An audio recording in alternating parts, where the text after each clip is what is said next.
వాడు పన్నే పన్నాగాలు రెండు. ఒకటి, నువ్వు ఆత్మీయంగా బలంగా చక్కగా దేవుళ్ళో నిలిచి ఉంటున్నావా, లేకపోతే బలవంగా దేవుని కార్యాల ప్రకారం నడుస్తున్నావా, శోధనలు ఏర్పడతాయి. కొన్ని శోధనలు దేవుడు ఏర్పాటు చేసే శోధనలు మన విశ్వాసం వైపు నడిపిస్తాయి. మీకు తెలుసండి, కొన్ని శోధనలు సాతానుగాడు మన జీవితంలోకి తీసుకొస్తే దేవుడు దాన్ని ఆశీర్వాదంగా మలుస్తాడు.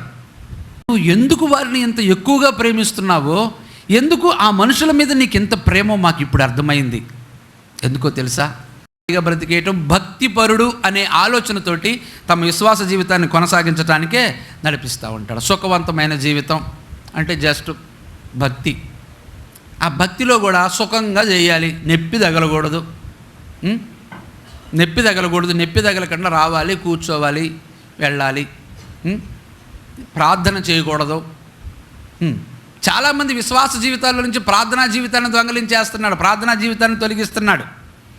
క్రైస్తవ జీవితానికి ప్రార్థనే ఊపిరి, ప్రార్థనే ఆయువు పట్టు, దాన్ని లేకుండా చేస్తున్నాడు. ఒక విధంగా చెప్పాలంటే ఆక్సిజన్ పెట్టుకున్న పేషెంట్ల వలె చేస్తున్నాడు.